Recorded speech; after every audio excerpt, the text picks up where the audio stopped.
For those that are watching, I promise we're really not messing with you. This is yet again another week in which we are wearing the exact same color hoodie. For a second there, I thought you were actually just wearing the hoodie that I'm wearing, but I promise this is not planned.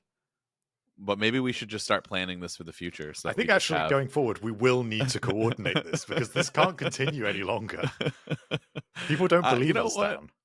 I don't care because it's funny to me, and I think that we should just let it ride and see how many weeks we can be on the We're same just that in wavelength of sync with color. each other that even Yeah, across the entire Atlantic Ocean, we just know yeah. what color each other is going to wear every single I recording. think I think the problem is me and you are kind of just stuck on like 1 to 2 different colors, Yeah. and our entire wardrobe It's a just kind of capsule depends wardrobe, on... Dan. It's efficient. This episode is going to be focused on what we had and went through the entire year when it comes to Apple products, releases, everything. And then next week we'll probably look ahead, although don't quote us on that.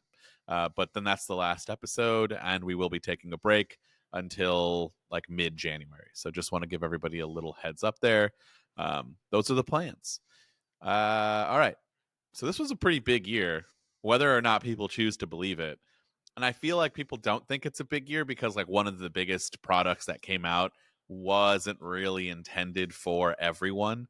And so I think And that also, that's it was probably... announced last year. So people had Well, already sure. thought Yeah. about it a lot by the time Yeah. it emerged in February. And this is, of course, Apple Vision Pro.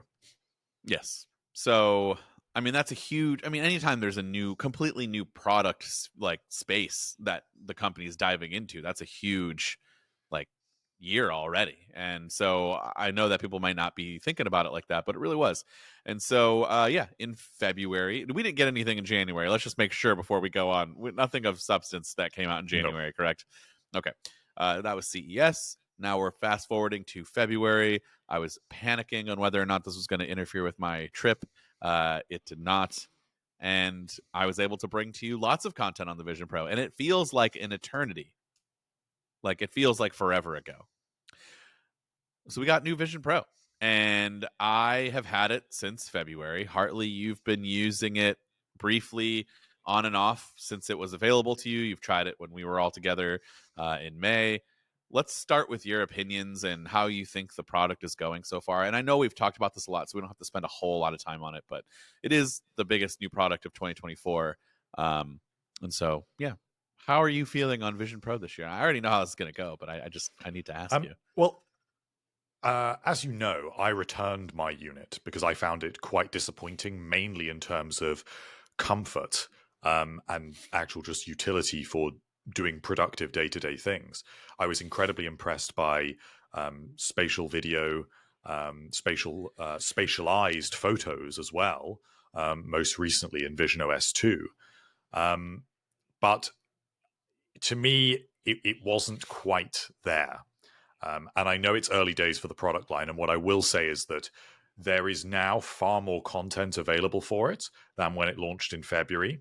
And I also think with the minor refinements in Vision OS 2, it undoubtedly has got better. There's now far more immersive content. The gestures are better. The fact that the keyboard is visible in environments. And of course, the new Mac display mode as well. So while I perhaps I'm not willing to spend my own money on it at this point, because it isn't there. It isn't good enough at this stage. I'm not completely down on the whole product. I'm just a little bit bemused by why it was launched in February in the state it was and not delayed even until, I don't know, the third or fourth quarter of this year, when I feel like there would have been far more content available for it and it would have been in a much better place. So, I mean, that was kind of the biggest thing with Vision Pro, is that I always said this is obviously always going to get better and better, right? It's just how much better is it going to get? How drastic is it going to be? How quickly is it going to get better? And obviously, we're starting to see some breadcrumbs there of what you just outlined. But I have been able to sway some people recently on those who have been on the fence about whether or not they should get it. and then they saw my video on the recent update with the Mac display, and I think that really sold people, just to kind of use it as a fun device for part of it, and then when they really want to get work done, they're using it in conjunction with their Macs. I think that's kind of the biggest thing right now with Vision Pro, is that it's just not quite there yet to do full work without another device in some way. But everything else, it's fantastic at, in terms of using it as an entertainment device. Gaming's getting better. Well, I don't know if it's getting better. I can't speak to that particularly, but there are more games being made and there are more games available, is what I mean by that. It's, as a device, I think maybe what it is it was just launched too early relative to the amount of content that was available for it. And while the situation is better, and there are more apps available for this device by the week, there is more immersive content by the month. It just maybe hasn't been quite enough to really sort of galvanize support behind this device. And I think that it will be interesting by the time we get to Vision OS 3 next year to kind of reassess the product. And maybe around that time, I will pick it up again a year later and see how I feel. I think it's only fair to really give it another chance. I agree. I've been using it a lot more lately, honestly. There was a good stretch where I didn't even pick it up, but I've been using it a lot more lately. Part of that was inspired by, I got to make some content around some of the new stuff, but then I really enjoyed a lot of it's like refreshing when you pick it back up and you see all of the new changes and content that's been put out there for it. And then I've started kind of getting hooked on watching more stuff on it, and then using it as a, honestly, an excellent way I use it at home because I don't have a lot of the stuff that I have here at home when I'm working. So I'll bring it with me and I can sit on the couch, have my MacBook on my lap, and then have full displays in front of me in that new ultra wide or wide angle, 5K now. It's a really good, I'm still not ready to use it on a plane. But it's really good for like traveling around, to different locations where you feel comfortable using it, and you can be isolated from others, but you need some of that extra, power for display, and just kind of more of that productivity for whatever it is that you're doing. And so, I'm not ready to dub it a win or a loss yet. Like we said, it was just a little too early, but I'm glad that it happened this year because it kind of spiced up the year, and it's a nice way to kick it off. I mean, we certainly spent an enormous amount of time this year talking about it.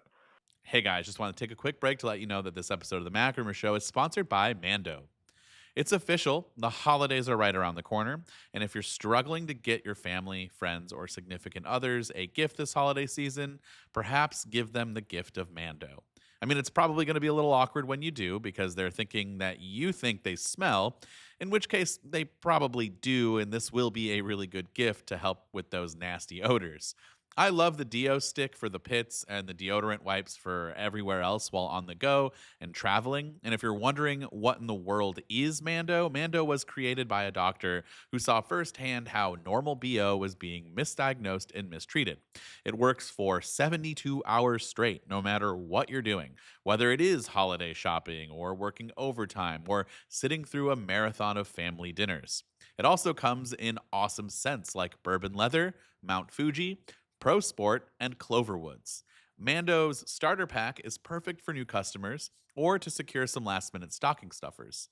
It comes with a solid stick deodorant, cream tube deodorant, 2 free products of your choice like mini body wash and deodorant wipes, and free shipping. Luckily, I have a discount code to help you get hooked on my favorite smelling whole body deodorant on the market. New customers will get $5 off a starter pack with our exclusive code.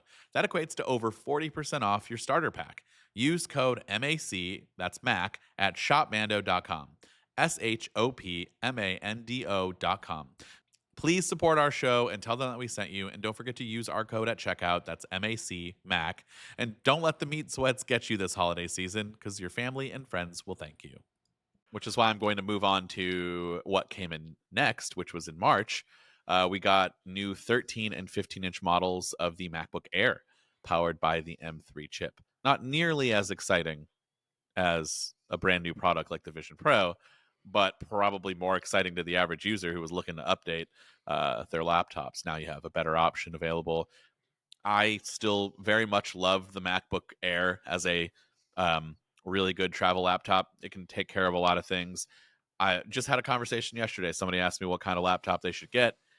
What are you doing with it? They're like, dude, we just want stuff that can, go on the web, watch a couple of videos if we need to, pay some bills, just a generic family computer, but we don't need anything crazy. And they're not storing anything. They're like, maybe we'll have a couple of Word docs or Google Docs, things that can be stored in the cloud. And I'm like, all right, well, then you, sir, can absolutely get away with a base model MacBook Air if you want to and be totally fine.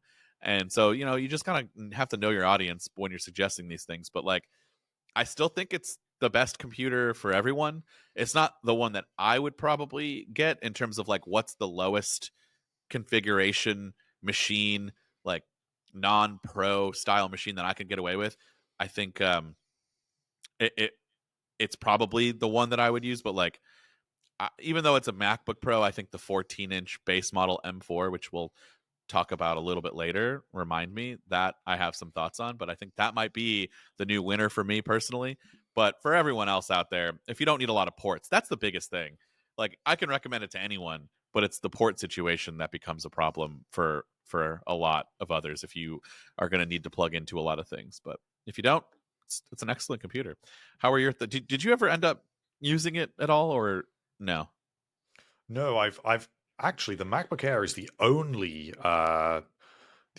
Mac product line I think I've not owned. Really? Over the years, I've had every other product line. But the reason for that is just I've always, if I've been looking for a laptop, always gone for a MacBook Pro instead. But what I will say about this year's MacBook Air refresh is it just goes to show that Apple is so in the rhythm of Apple Silicon now, and it is good that it can just push out these updates. It doesn't need to be anything big. It doesn't need to be anything particularly exciting, but it just means that anyone who is picking up that device has the latest possible chip. Yeah. We should do like a rating. Do you want to do a rating for the year, like out of 10? How do you or do you want to do for each product release? It's difficult though, because what more could I really want from a MacBook Air? I mean, ostensibly, that refresh this year was a pretty much a 9 out of 10 or a 10 out of 10 refresh, Sure. because even though it was tiny, No, just because it's the best really that we could hope for at this time. It's 10 out of 10 product, 5 out of 10 excitement level. I agree with that. Very mid excitement level. And that can change for most people. Vision Pro, 10 out of 10 excitement level, 7 out of 10 for me in terms of the product. That's generous. And it could be 4, anywhere from 4 to 7, depending on what you're doing. I would say 4, but that was just based on my experience earlier in the year, and I am hopeful that it will get better. I'm still 10 out of 10 excited for it, by the way, and just what it can do. All right, I like this. We should do this for everything.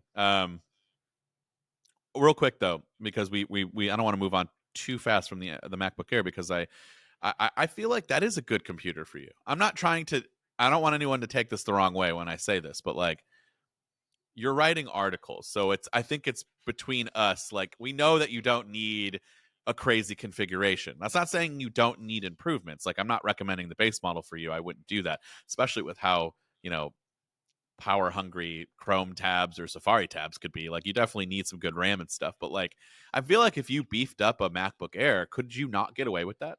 Especially when you're traveling. I could absolutely get away with it. And in a lot of respects, I would prefer it. I've been very tempted in particular by the 15-inch MacBook Air, because I find the 14-inch just a little bit too small, but the 16-inch is too big. But I really like the mini LED display of the MacBook Pro. That's what I was going to get at. That's what I was getting at. Like, what is the reasons why it's things like that? It's the ProMotion, the ports, and occasionally I do manage to get the ports. Aren't a big deal for me actually, because I mainly connect on my desk to a Thunderbolt hub, so that isn't a big deal. But I personally really like the display. And also, I do find that occasionally the MacBook Pro that I have, which is the M1 Pro model, the fans do kick up on that. And really? Yeah. So what are you doing? I do wonder. Well, I mean, you mining for Bitcoin over there? Nothing crazy. I part of me wonders if it's just that the M1 family now It's just Uh, starting. It's just yeah. at its very earliest stage of just slowing down that little bit based on current software. I see. I think I'm definitely like, and I feel like I'm gonna put other people in this group because I don't want it to just be me and make it feel like, I'm not reliable when it comes to being a product reviewer. But like, not a lot of people, maybe MKBHD, where if he's being truthful, has said like he's used an M1 Max MacBook Pro for a really long time because he hasn't seen the need to upgrade. And I get that, but he also doesn't really, I don't think, edits as much as he used to. And so when he is doing occasional editing, it's like it's totally fine. And I would agree with that. But like others who are reviewing constantly and getting new products every year, we're not going back to the M1s, the M2s, and the M3s because we got a new model that just came out. So we're using that. So, like, to me, over the years, it's never really, performance hasn't ever gotten bad for me because I've always been on another thing. So we have to keep that in mind, that like that's something that I just have to understand, like, oh wait, why are the fans kicking off for you? I've never had that problem. Oh, maybe it's because I used it for a year and now that stuff has progressed so much to where it might be relying heavily on needing more, CPU or GPU or RAM or whatever power it might need, that it can't handle it anymore. With Apple Intelligence, like, how much better is it from a M1 to an M4? Like, that would be a good study to do. I don't know how to stress test that at all, but um like, do fans kick on for things like that? Yeah, that would be intriguing. Somebody needs to do that. I'm not going to volunteer myself for it though because there's just too much going on. But keep that in the back of your mind when people say things like what I've been guilty of saying in the past, where it's like, I've never heard the fans kick on. Well, maybe not for the first year, but if I used it for 3 or 4 years straight, there's probably a time. Although I've been using the M2 Mac Studio for how long has that been out for? 2 years, 3 years? Yeah. I obviously don't hear fans on that ever, but Hmm. it's possible. Um, I've never heard it on a MacBook, but that's because I don't use it as much as my daily machine. It's for travel, not putting a whole lot on it as much as I would want to. So, all right, let's move on. We got the iPad, right? Was that next in May? Yeah, I'm so going off the May top of was the a head. big month for the iPad. Yeah. Um, we had the refresh to the iPad Air, which introduced the 13-inch model for the first time, and it also upgraded it to the M2 chip. A lot of different devices with different chips this year. We had new M3 devices, new M2 devices, and new M4 devices. So that's because it's been a little bit difficult to keep track of. Yeah. Also, Apple Pencil Pro support on that, and the introduction of the Apple Pencil Pro, and moving the camera to the landscape orientation, which I think was a long overdue upgrade. Okay. Here's my hot take of the year.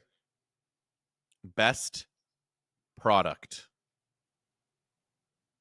in my opinion, not best product, best iPad was the M2 12.9-inch iPad Air. I think it's just great because Interesting. it's significantly cheaper than what it's basically based off of, which was the older iPad Pros. Yeah, the display is not as good, but that is it.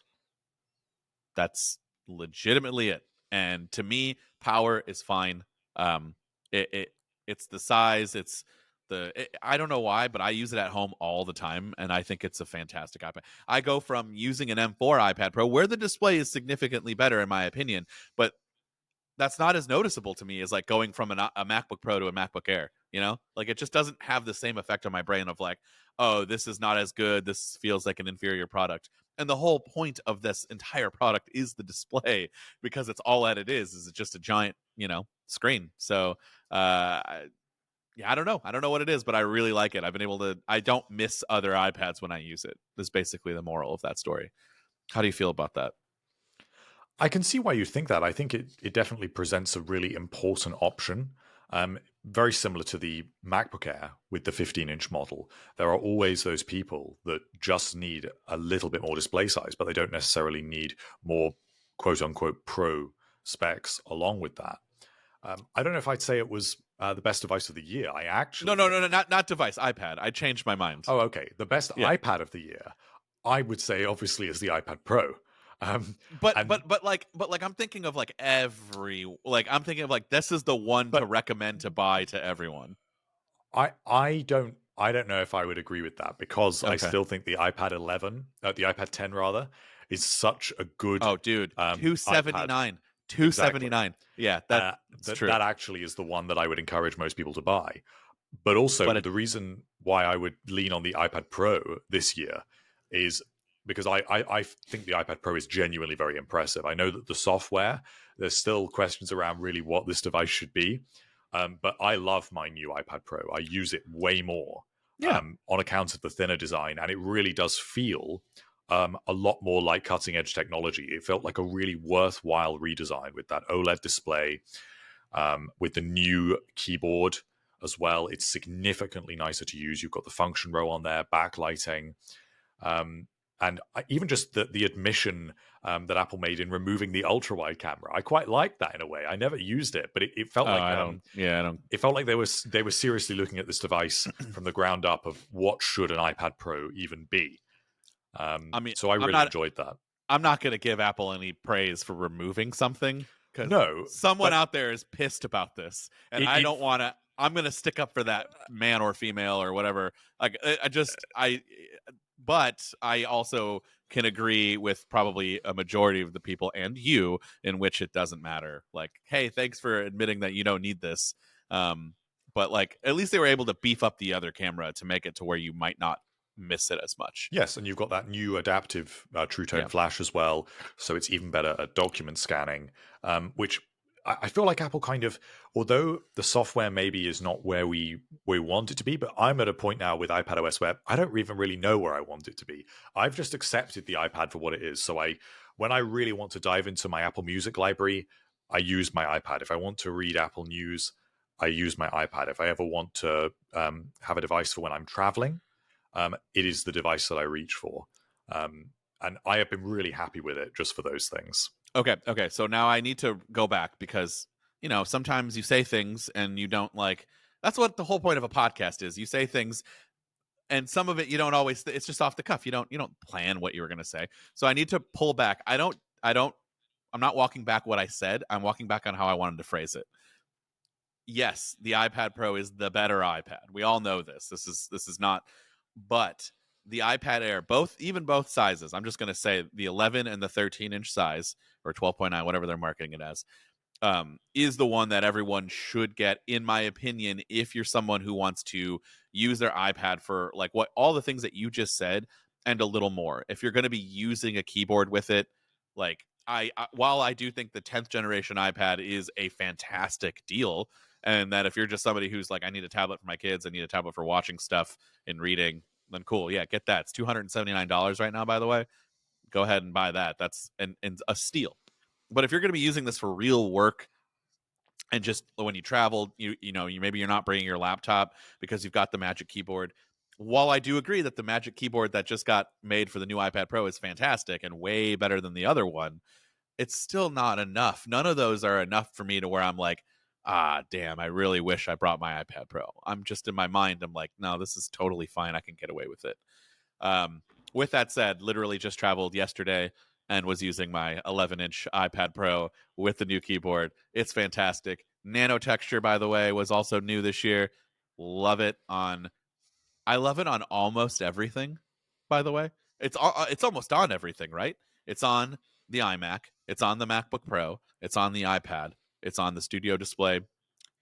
What am I missing? Pro Display XDR. Well, okay, yeah. It's not on your phone, and it's not on. That's it. What else products. is there? Yeah. So I think it's amazing on just about everything, but I don't know how I feel about the iMac, which is the computer that I'm using to do this podcast. So I don't know that I love it on bigger displays. The device that would be interesting with it is the Apple Watch, because of course you use it in direct sunlight an awful lot. Interesting. Is that too small for them to even remotely care about that? I don't know. Maybe Apple Watch Ultra eventually. Maybe that would be cool. I would like to see that. So yeah, iPad Pro was fantastic. There was controversy. Do you even remember the controversy during that? Was it the ad? Yeah. That's how much we just move on as a society. That was such a big deal for 24 hours. And I still to this day could not understand how people didn't stand the ad and what Apple was trying to say. I thought it was pretty clear. But hey, everybody interprets things differently. So obviously it's a really good product and it can do so much like the ad suggests. But no, we're not saying that you need to get rid of all of the things that Apple put in one of those machines that crushes everything, which was very visually pleasing to watch, by the way. I agree. All right, so iPad Air, iPad Pro, excitement level? And your excitement level should be low because it wasn't very high, right? I don't know. I was more excited by the iPad Pro than I thought I would be, I think. No, but excitement level was like before you used it. Like when you heard the announcement, how excited were you about it? I don't remember, Dad. I want to say you were pretty mid. You just didn't care. You didn't even buy it. You didn't buy it until just recently, right? No, I bought it. No, I bought it a while ago. You got it at launch? I thought for sure this would be a great time for me to remember to insert when editing old episodes. I definitely brought my iPad when I was traveling earlier this year. So I definitely had it in like July. Yeah, but it came out in May. Maybe June or July. I don't know. All right, I could be wrong. I feel like your early impressions, and not to say that you're like a curmudgeon or anything, but usually I had it for WWDC, okay? I had it for WWDC, definitely. Okay. All right. So maybe it was a different product that I was thinking of. So what's your excitement level and your product level now out of 10? I would say excitement for the iPad Pro, maybe 8 out of 10.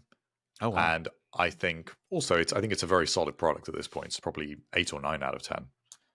iPad Air, I'm not excited by it at all. That's just me. Maybe, I don't know, 3 out of 10. And in terms of how much of a solid product it is, maybe about a 7 out of 10. Okay, so my iPad Air excitement level is like a 1 out of 10. I could not care less about it. But actually using it, 10 out of 10. It's a 10 out of 10 product by far. It works for everything that I need an iPad for. I don't need an iPad Pro when they offer a size like that. I think it's totally fine.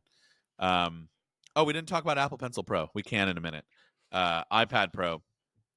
I was excited for it, like 9 out of 10. Product-wise, probably 8 out of 10 for me. I still think it's really good, but just kind of generally speaking. iPad or the Apple Pencil Pro, my excitement level was a 2 out of 10. Product using it, 7 out of 10, 8 out of 10. It's good. It's always really good at what it does. I just don't use an Apple Pencil enough, so don't take that as like a knock on it. I find it really hard to rate this one, but what I will say is that I think, considering that the Apple Pencil 2, which this effectively replaces, had been around for how long? That came out in 2018, so 6 years at this point. I think this was a really worthwhile update, and introduced a lot of features with that haptic feedback, and with the additional gestures that device supports. I think it was worth it. How often do you use your Apple Pencil Pro?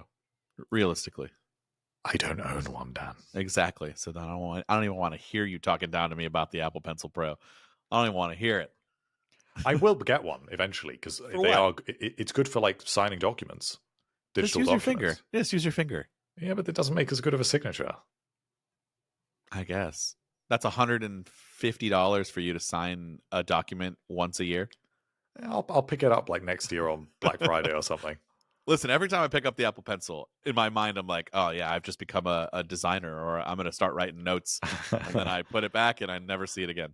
So it's weird how these like products have that effect on you at times. Now, for those of you who are screaming in your car or at home or wherever, and you're like, I love the Apple Pencil. I use it all the time. I know there are so many of you out there, and that is wonderful. And I hope that you really do think it's a great update, because it's not made I for think me. It's a great update. I do too, but it's just I don't use it, and when I do use it, any of the new features do not exist in my everyday like use of it. So I hope for those that they made it for, you actual people who are drawing and being creative with the Apple Pencil, that you love it. So I would love to hear from everyone in the comments, or hit us up or whatever.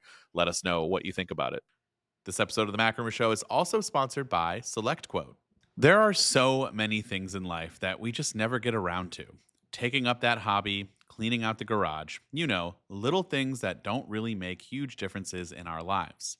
Yet there's one thing that most of us have probably been neglecting that can have a huge impact on your family's future. It's life insurance. And with Select Quote, getting covered with the right policy for you is easier and more affordable than you may think. SelectQuote is one of America's leading insurance brokers with nearly 40 years of experience, helping over 2 million customers find over $700 billion in coverage since 1985. Other life insurance brokers offer impersonal, one size fits all policies that may cost you more and cover you less. And if you've ever had to worry about getting coverage with pre-existing health condition, well, you don't have to worry about that with SelectQuote because SelectQuote partners with carriers that provide policies for a variety of health conditions. If you have high blood pressure, no problem. Diabetes, that's fine too. Even if you have heart disease, SelectQuote partners with carriers that can cover those conditions and many others. Or if you don't have any major health conditions, they work with carriers that can get you same day coverage with no medical exam required. So head on over to selectquote.com and a licensed insurance agent will call you right away with the right policy for your life and your budget. So go get the life insurance for you for less at selectquote.com/macrumors. Go to selectquote.com/macrumors today to get started. That's selectquote.com/macrumors. Thanks, SelectQuote, for sponsoring this episode. This episode of the MacRumors Show is also sponsored by SelectQuote. So yeah, I think it's fantastic. Let's move on to what was next. June. Oh, WWDC. So this was all the AI stuff. And this is actually pretty relevant because we just got a lot of the rest of iOS 18.2 just came out yesterday. So when you are listening to this, it's been out for just a few days now. Go update if you haven't. But this gives you all of the remaining features, aside from a few still that we're waiting on, most specifically with Siri. But the ones that were showed off at WWDC, Genmoji, Image Wand, Image Playground, the summary for notifications, for all notifications, smart replies, all of that stuff is now officially available. And with all the other features that we got in 18.1, I guess this is the Apple Intelligence portion. How are you feeling with Apple Intelligence as a whole since it was announced in June to now? I had pretty high hopes for it, I think, when it was announced. I thought some of the ways in which things were being presented were a little bit peculiar, but I was hopeful. I think it's fair to say that when it first came out, I found it quite underwhelming. But that's because writing tools do nothing for me. The notification summaries are pretty good, actually. I don't know if I'd want to go back, but Yeah. it didn't change my world overnight. And obviously, just the new Siri UI is good. But for example, I think it's worse using Apple CarPlay, and it kind of annoys me actually now. So it was it was a little bit of a mix. I don't know. I just feel like it's slower, and the tone is lower, and it's kind of weird. Yeah, the way that it illuminates the display in a vehicle is not fantastic. But that is all. It was fine. Gradually, it has got more interesting. I will actually confess that despite absolutely destroying Genmoji over a couple of episodes. You're a Genmoji fan, aren't you? I have been using Genmoji quite a bit. I was going to say something that we don't usually say on the show, so I'll remove that. I don't want to have to edit myself out. I knew it. Yeah. And I told you. Right. I told you. So now that, and you're, much more youthful than me. So I feel like the people in that age group, which you're a part of, are going to take off with it. It's just been a few days that now that the everyday person has it. So I am very curious to see where this goes.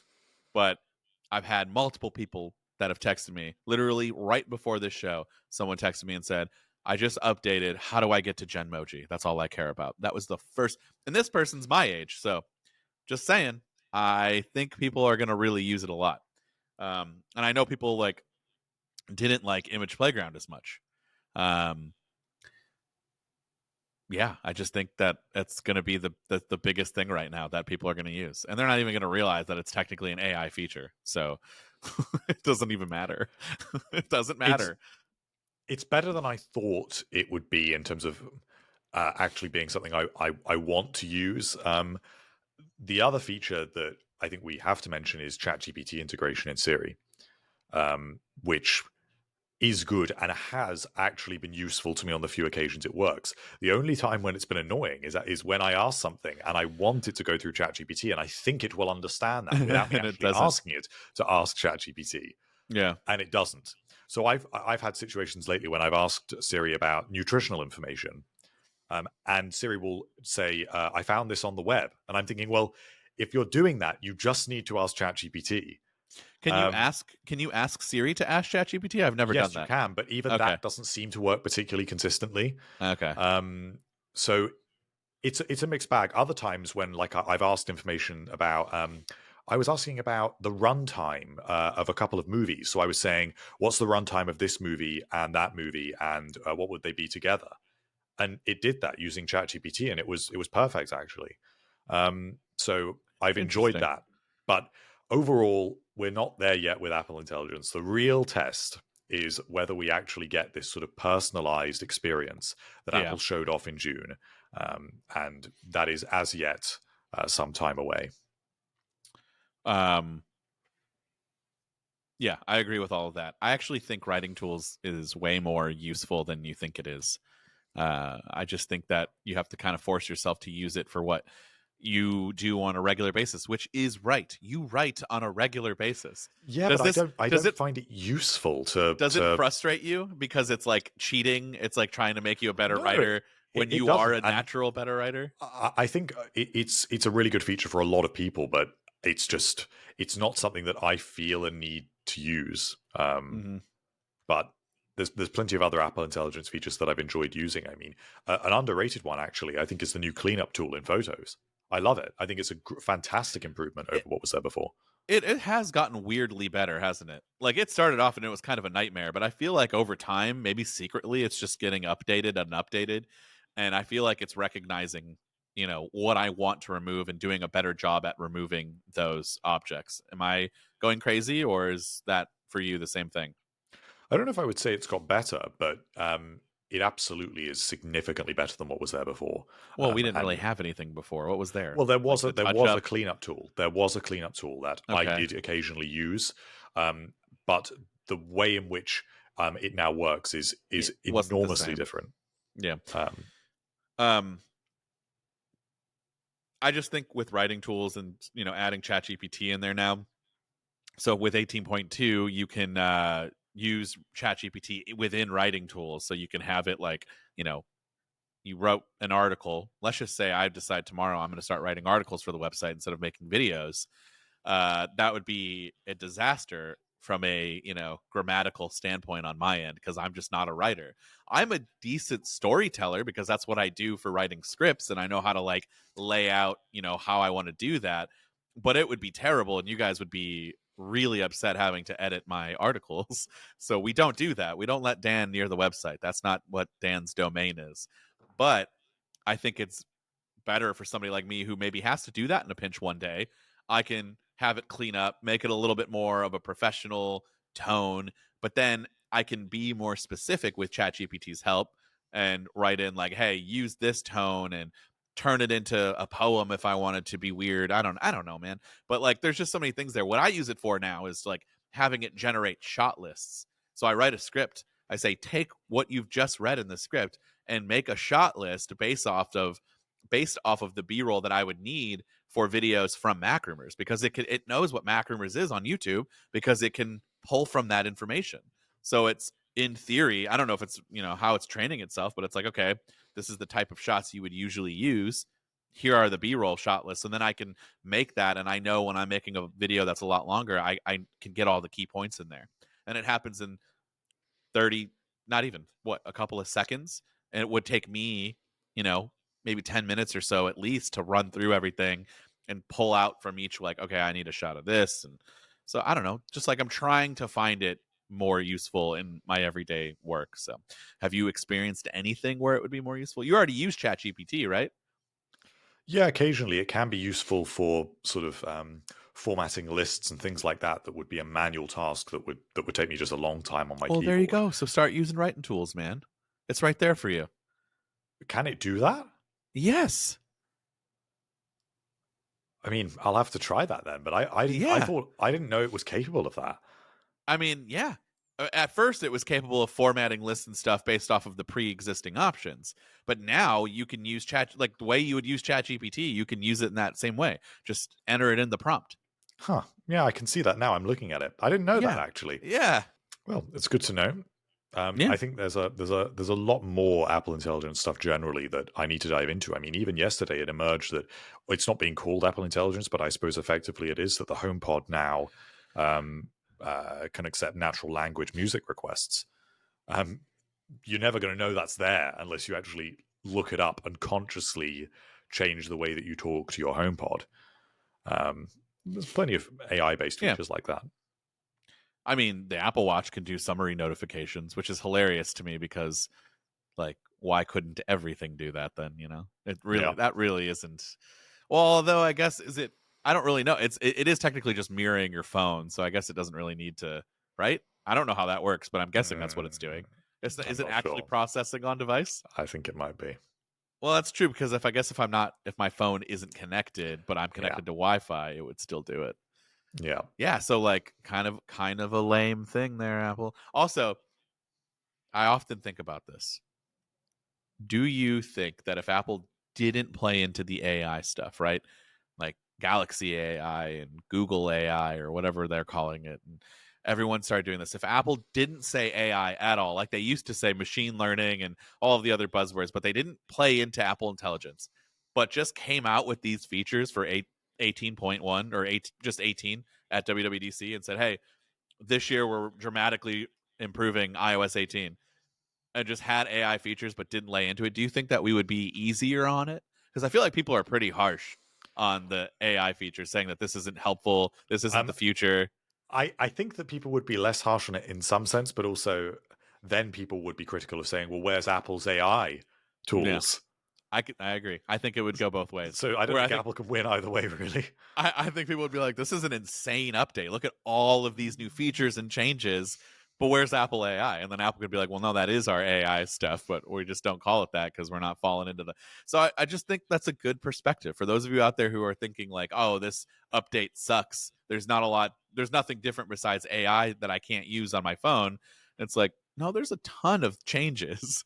There's a lot of new things in this feature. This is probably the biggest WWDC that they've had in a long time with a lot of, dramatic, not to mention the home screen changes. We don't even talk about that anymore. Like, this is something that hasn't changed since the iPhone came out. And over the last couple of years, it is completely different than it's ever been before. And we're just excusing that because it's like, well, AI, we want to know more about the AI stuff. So that's my way of tying it back into WWDC. Is there anything else at WWDC that you want to go over? Because this was basically all of June. I mean, there was so much across all of these updates. We've already briefly mentioned Mac display mirroring in Vision OS 2. But the only other feature I will flag, because I think it is excellent, is in macOS Sequoia, iPhone mirroring, and also specifically iPhone notification mirroring. Both work perfectly. They're both incredibly useful. I really what we've enjoy wanted. using that. It's like universal notifications is what we've wanted. The only thing is now I've become really upset about having that notification constantly happening on my Mac. But it's making me realize I have way too many notifications that I need to turn off. So it's a good thing. It just requires me to do a little bit more work there. Yeah, I don't know. I'm trying to think. Is there anything that's like fallen under the radar? Like, we'll do excitement levels. I have no excitement level for. Oh, we'll do it as a whole, but like watchOS, I didn't really care about any of the new features that came out per se. I would say WWDC as a whole, I was very excited, so I'm giving it a 10 out of 10. Actual execution of the product so far, I'll give it an 8 out of 10. I really like the stuff that I would agree with both of those scores, actually. Yeah, I really like the stuff that we have. I'm using a lot of the new stuff quite a bit, or I'm trying to. I think we just have a little bit more ways to go. Like, there's way more room for improvement there, which is good. I'll be excited for WWDC 2025. Okay, September, new iPhones. So this is starting to become a little bit more current here. New iPhones, new Apple Watch. and some of the AirPods updates. What do you think about the new iPhones this year?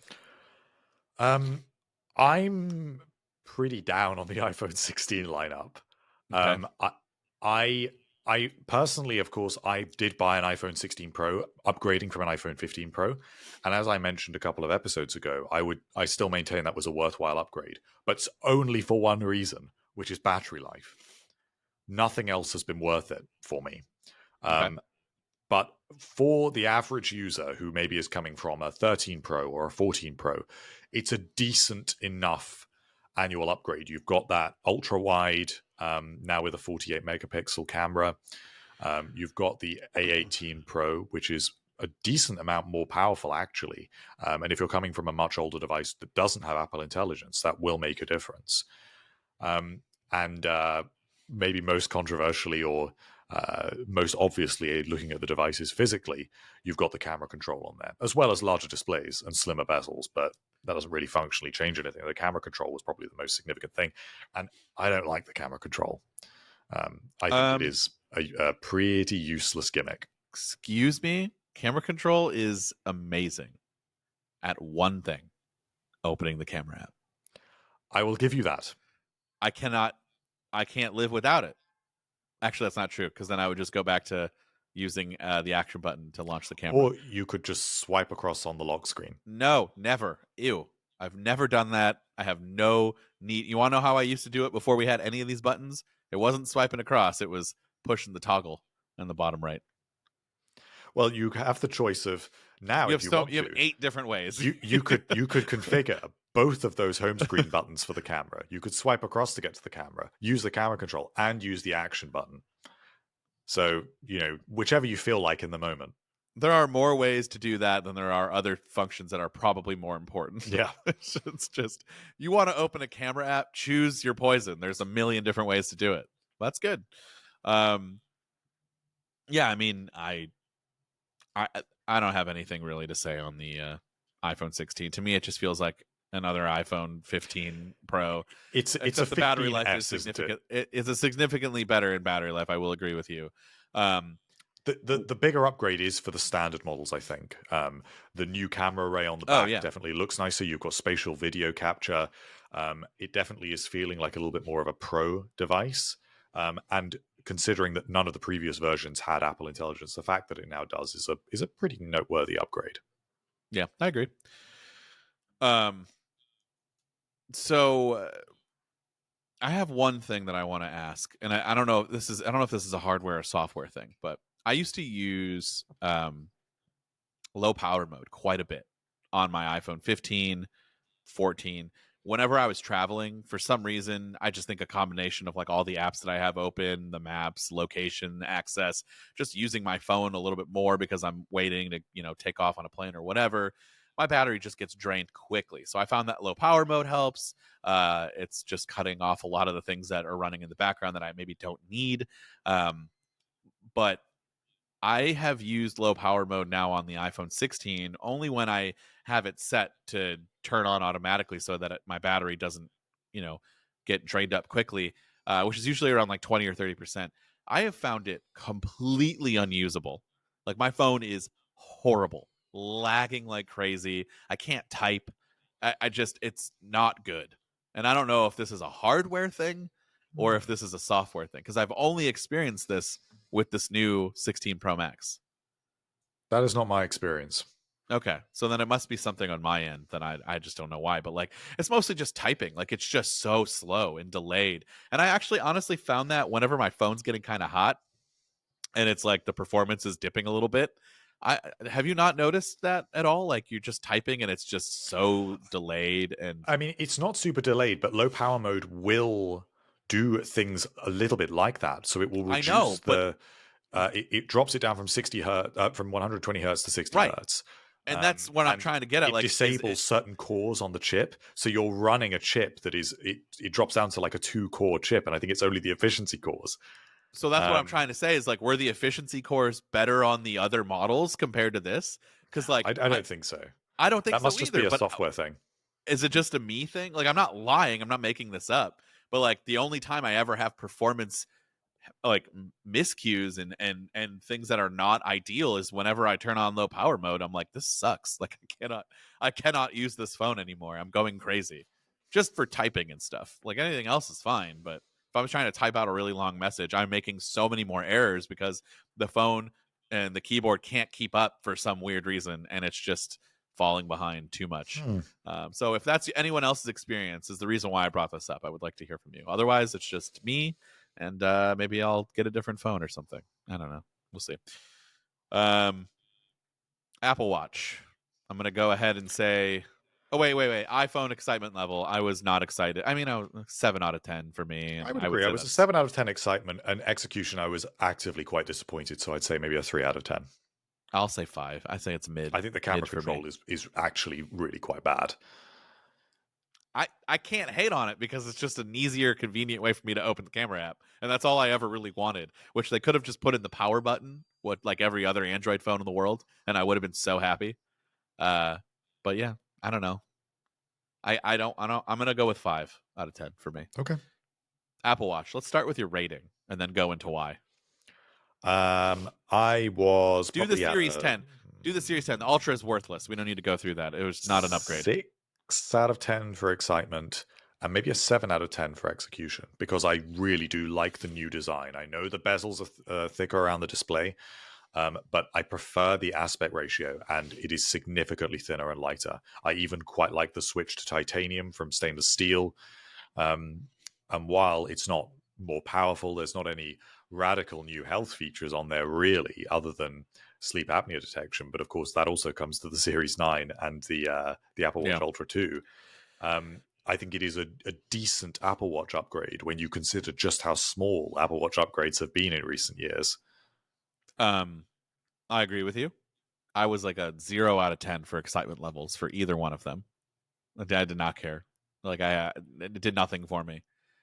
I'm like an 8 out of 10 for actual use on the Series 10. I thought it's really, really good. I think it looks fantastic. It's probably one of the nicest looking watches of what Apple has come out with so far. I really do think that bigger screen does help.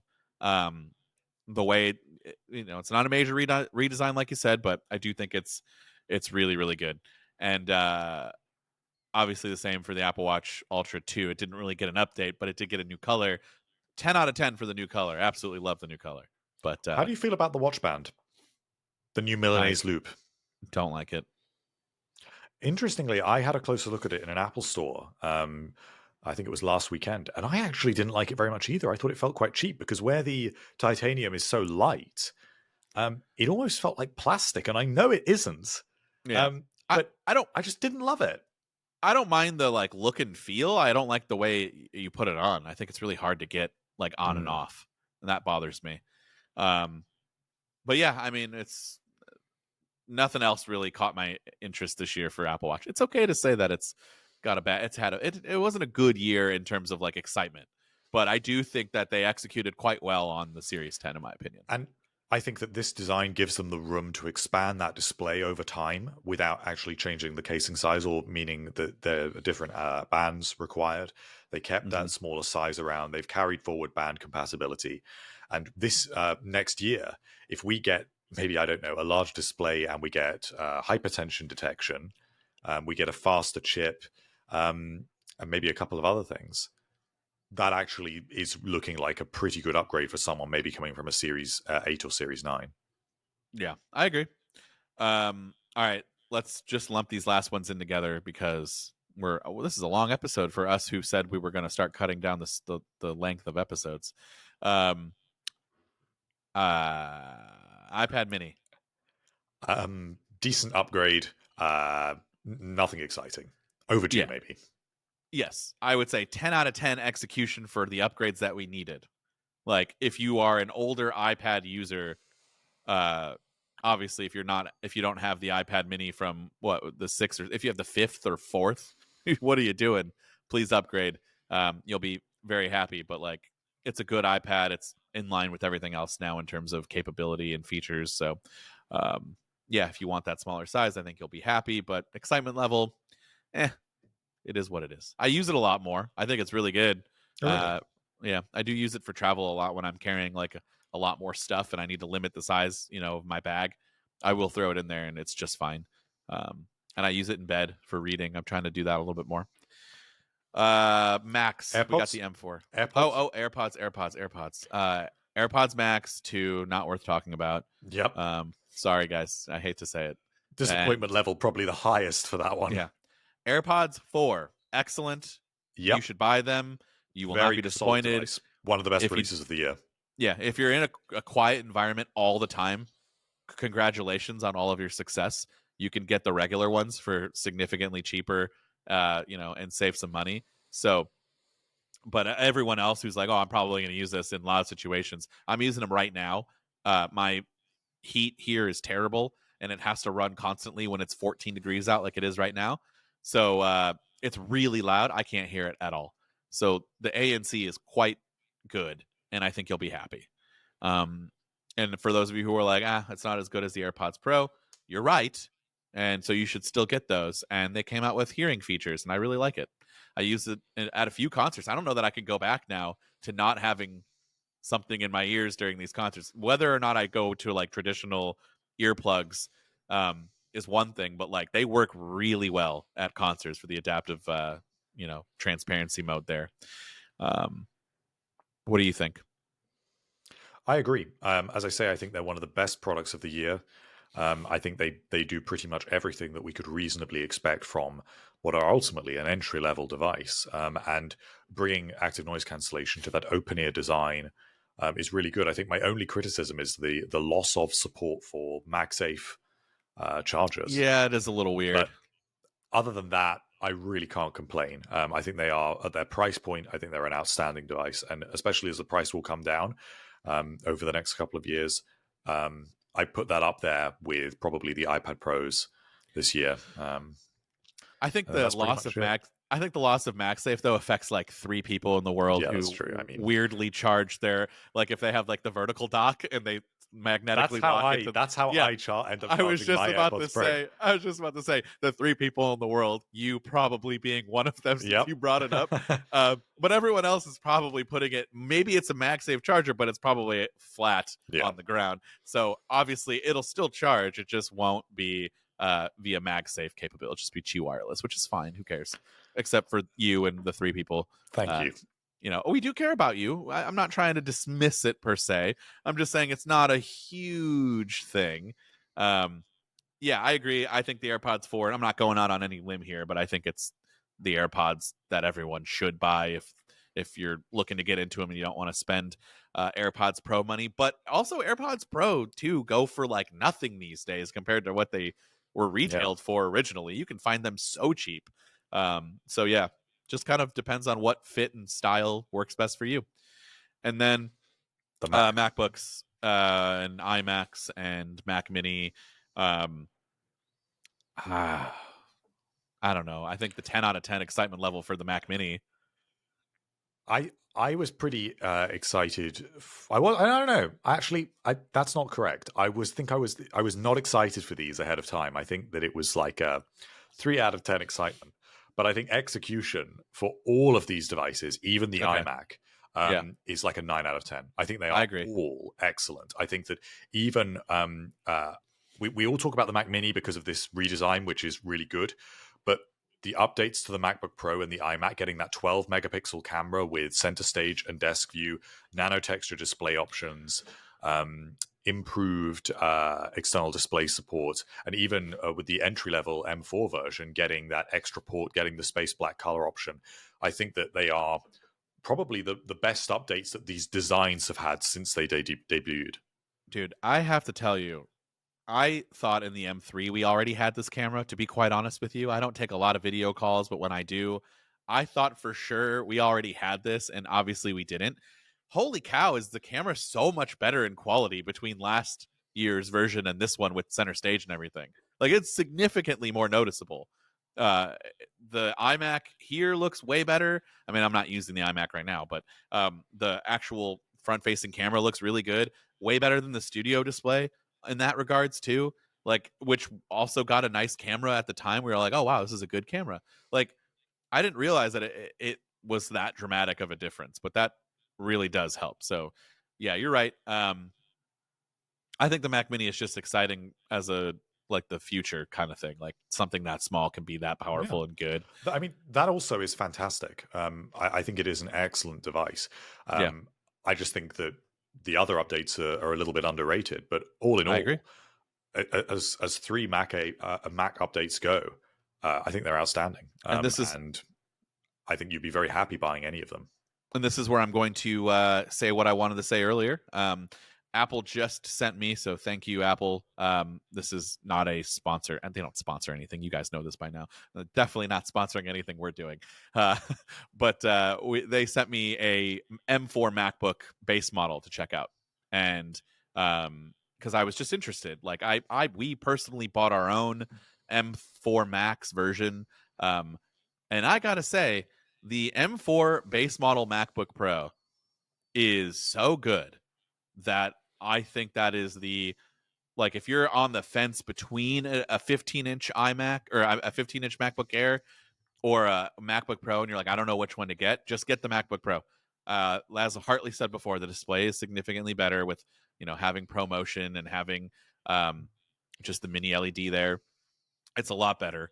And I think the port situation is great now that you have 3 Thunderbolt ports now. You're not ticking down to that 2 like it used to be, and then you get the SD card slot and the HDMI, and 16 gigs of RAM across the board. Though now you do get that on the MacBook Air, but just having the 16 gigs of RAM, I was using also nano texture. That's the other thing. So this has nano texture on it. I don't love it on the iMac. I absolutely love it on the MacBook Pro. I think it's so good. It works so well. I just used it on a flight yesterday, and I had no issues at all. Was in a super bright environment pretty much the entire time while I was traveling, and no reflections. Was outside using it. It was totally fine. So highly recommend spending that $200 on there if you find yourself in those situations where your MacBook screen is just doing so much in terms of reflections that it's impossible to focus on. But I think the 14-inch MacBook Air is excellent. MacBook Air, 14-inch MacBook Pro is excellent. M4 model, super easy to handle everything that you might need to handle unless you're, doing some crazy work there. But so far, my initial impressions are very good. I do need to use it a little bit more. I did just get it last week, but yeah, I don't know how you feel. I know you don't have one, but if you want to. No, I agree. I agree with your Okay. analysis there. I just need to hear you say you agree with me. I do agree with you, Dan. Okay, good. And the last thing I think that is worth mentioning is the fact that we finally have USB-C across the various Magic accessories. Oh, yeah. Well, I mean, that's a given. Let us know in the comments down below what you think about this year with Apple. As a whole, Hartley, what is your rating? Excitement level of all of these products, the whole year in general. I was very excited for this year. I would say maybe I was at a 8 or 9 out of 10 for excitement. Okay. Execution's not been that good overall. There's definitely some highlights in there, but I don't think it quite met my expectations. So maybe we're coming in overall at a 7. I'll say 8 for overall execution because I just like to be a little more positive than you. No, just saying. I think you're right. 7 or 8 is fine. And but I was a 10 out of 10 excited, and that was mostly just because of Vision Pro. All the other products, sure, I was excited to try them, but there was nothing quite like that Vision Pro excitement level. But yeah, the execution kind of brings down the curve there a little bit more. But it'll get better. Yeah, let us know what you guys think. Give us your own ratings in the comments. I would love to see them. And we'll catch everybody in the final episode of the MacRumors Show ever in 2024. Yeah. Next week. See ya.